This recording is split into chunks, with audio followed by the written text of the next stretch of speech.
Disclaimer. We are not medical professionals or specialists. This is merely a conversation of our opinions. We are not contradicting anyone's personal views or values. This is our conversation. Topics such as suicide and abuse may also be discussed. Viewers' discretion is advised. Stigma Busters, welcome to our 7th episode of the Living Beyond the Horizon podcast. Gosh mentality. Oh, how are we today? I'm doing okay. I'm just a little tired. It's been a very rough few weeks, but it's getting better. Zoe, how are you doing? I'm doing all right. Also the same. Tired, a little bit stressed out with organizing. Yeah. Angela? I am doing pretty good. Excited for winter break, which is coming soon. And also Christmas. I know. Like, as of now, while we're recording this, winter break and Christmas is coming up anyways. Yeah. Comes out in February. Right, so today we'll be talking about a type of anxiety disorder, which are phobias. And what are phobias? So phobias are a overwhelming and debilitating fear of an object, place, situation, feeling, or an animal. It's a lot more pronounced than fears, right? It's a very exaggerated fear in a sense that this fear prevents you from doing your daily tasks, right? It really interferes with your daily life that at some point you're kind of just like broken down and you can't do anything. And to like the average person who may not have a fear of this, it may look absolutely ridiculous, right? But to this person who's experiencing it's a very big deal to them as well. So that's kind of what we think as what our phobias are. And then there's different types of phobias, right? Specifically are simple, like in kind of just like broad definitions of like the types are like environmental. So like deep water, lightning, animals, dogs, situational, such as like flying in a plane or just any traveling in a vehicle. And then bodily, so like blood, bodily fluids, getting shots, blood tests. And then something more specific are probably like agoraphobia, so like fear of certain places, like some situations, open spaces, and then social phobia, which are fear of social situations, right? And then more common fears: birds, insects, heights, storm, thunder, lightning, close spaces, and And it's important to know the difference between just, being scared of something versus a phobia. For example, if a person is claustrophobic, even just the slight thought of, say, being in an elevator is going to them extremely anxious, extremely stressed, extremely scared. But if you think about like being claustrophobic and you have to be in a very, very tight space, like let's say really tiny box that you are in, then I think majority of people will be slightly uncomfortable in that situation. For people with claustrophobia, it's more of like it can be a less extreme situation, but it will still cause them to be very scared of anything that includes being in a closed space.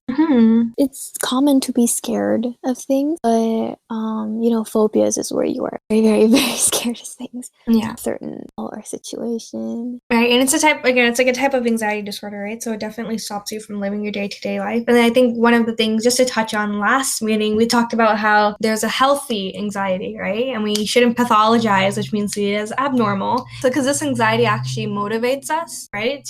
Gives us this urgency to push forward rather than kind of just, breaking down and crying because you have a test, right? Because we have an anxiety that kind of gives us that adrenaline to it gives us that power to just like go whoosh, right? Go right through the tests. And then there's phobias. Well, if you have a phobia of tests, right? You may be not be able to get out of bed. You may be like, you may have a breakdown, right? Right before you even go to school to do this test, right? So this phobia definitely inhibits, it prevents you from actually doing the task of taking a test. And I'll go on to the causes of phobia. What causes phobias? Well, particular situations or traumas can cause phobias. Like, let's say, when I was younger, I've almost drowned in a pool. So that could be a start of a development of me being scared of deep waters. Yeah. And from parental, it may be, let's say, a parent was very severely allergic to, let's say, ants. That parent's response may look very exaggerated, and if a child would have seen that, their reaction would imitate the parents as well. Yeah. And that would cause anxiety, and a phobia could sprout from that. So genetics. Like how genetics can affect their sort of mental health illnesses or disorders, like let's say depression or anxiety, things like that. Genetics can play a role in having people have a higher risk or a higher chance of having depression or anxiety. And so for phobias, it's basically the same thing as well. So if say that you have a family history of people being, very afraid of many things, not just afraid, but like having phobias of certain things, then, in addition to having your family members model that sort of behavior in front of you as a child and when you're growing up, a very big fears towards ants or insects, then, like as you grow up and you see the way they react to that thing, and also having that in your genetics, it can definitely increase the chance of you developing a phobia. Yeah, I think just like broadly, not kind of naming any specific genes or that would kind of carry on. But yeah, there's definitely a genetic, like a biological component to how we perceive fear and then because there's a learned response. I think that's something I'm often confused about too, is like, we learn things from our parents, but how do we know it's genetic, right? Like, could this anxiety be genetic, or is it something that we learn from our parents, right? That's a question for another day.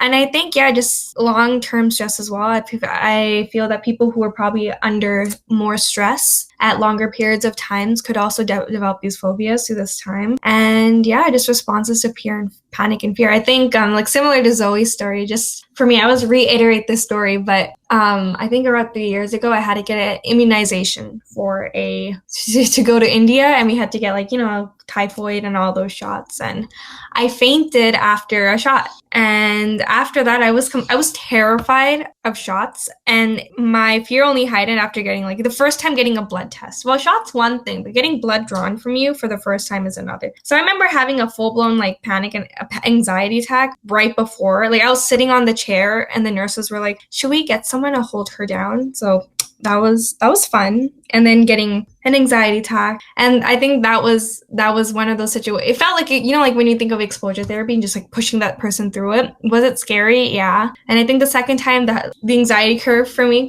it was lower, but I saw someone else getting a blood test, not even me getting someone else getting a blood test, and just passed out as well. But I think I still went through it. But then the third time, right, I was able to find a coping mechanism. So that coping mechanism was lying down, facing the other way, closing my eyes, and then using a baby needle to extract my blood. It sounds pathetic, but that was why I had to go to bring that anxiety curve at a level that was manageable for me. Oh yeah, whatever helps you cope, that is preferably it should be a positive coping mechanism. So what you did was pretty good. And speaking of what you said about exposure therapy, here are some treatments that doctors or therapists use to help people that have developed phobias. So the first, just to list all of them, is psychotherapy, which includes exposure therapy and cognitive behavior therapy. The next one is medication, such as beta blockers or sedatives. And the last one is lifestyle strategies, like mindfulness strategies or relaxation techniques. Let's go into psychotherapy a little bit more. Yeah, so I think for exposure therapy is definitely one that, or at least for exposure therapy, is widely known, right? It's basically putting a person, I think there's two types. The way I see it is there's a type where you kind of confine this person into, one area, and you directly expose them to their fear without any steps, right? I think we watched a video about a lady who's she had a phobia of snakes, and it became one of those things where she was seeing it in her dreams, she was seeing it on the streets, it was definitely preventing her from living her life. So in a time zone of 3 hours, she had to get over, or let's not get over this phobia, get over this phobia and become more comfortable with the snake. So then the psychologist, he held the snake from a distance first, and she was completely broken down. And then as the hours came by, and she her motivation to actually stop this phobia and reduce her fears, right? And she kind of grew more comfortable in this space of time.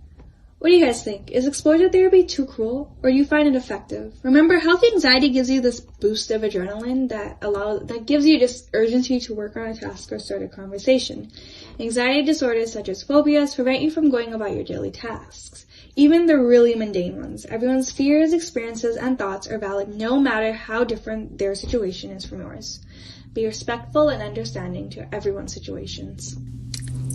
Thank you for tuning in to another episode of our Living Beyond the Horizon podcast. Stigma Busters out.